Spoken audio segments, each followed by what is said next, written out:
Hello everyone! Welcome to my mini vlog at sa araw na to gumala po kami dito sa Gifu. At dito po kami magla-lunch ngayon sa Ayokawa na restaurant. At kakain po kami dito ng ayo na isda. Famous po itong restaurant na ito, nakainan po ng ayo na isda kaya pinuntahan namin. At first time ko nga dito. At nakaupo na rin kami sa table namin at yung asawa ko naman nag-order ng mga kakainin namin. At ito pala yung mga menu nila dito. Yung asawa ko na yung pinag-order ko kasi hindi ko naman alam yung mga o-orderin dito. Kasi nga first time ko dito. Nagulat nga din ako sa mga presyo ng mga set ng pagkain dito kasi ang mahal din pala. Pero maraming dumadayo sa lugar na to at maraming kumakain kasi nga ang sarap ng ayo. At aside sa restaurant na kinainan namin dito, marami din mga restaurant dito na pwedeng kainan ng mga ayo na isda. At dumating na nga yung order namin at tingnan nyo naman yung view sa labas ng restaurant na to. Matatanaw nyo po yung kawa o river sa labas ng restaurant na to habang kumakain kayo. At ayan yung asawa ko, pinagluto na ako ng karne. At hidagyu or hida beef po ang tawag sa karne na to. At ayan po yung mga in-order namin. At yung rice nga ng asawa ko, ginawa nga niyang omori rice. Omori rice means yung large size na bowl ng kanin.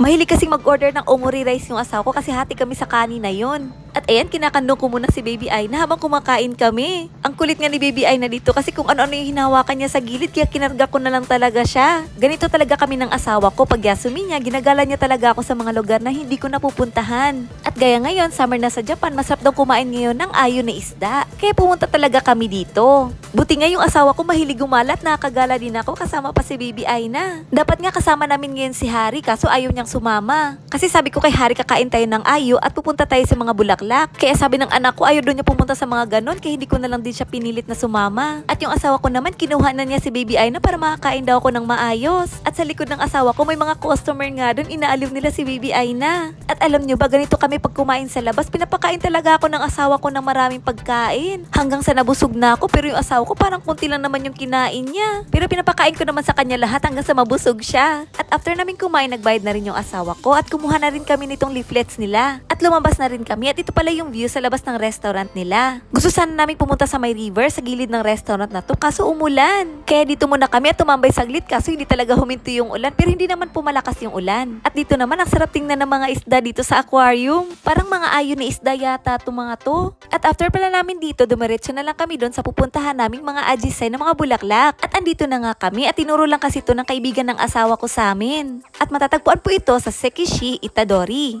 Tapos na po yung Ajisai Matsuri dito pero gusto kasi na makita ng asawa ko yung sinasabi ng kaibigan niya. May mga Ajisai pa daw ng mga bulaklak dito sa taas ng bundok. At ang gaganda daw nilang tingnan kaya gusto talaga naming puntahan. At dinala nga namin yung stroller ni Baby Aina para hindi kami mapagod kakabit-bit kay Baby Aina. At dito sa gilid may nakikita na ako mga bulaklak na Ajisai. At tingnan nyo, kami lang yung taong naglalakad dito. Pero may mga sasakyan naman nakapark, siguro nasa taas na sila.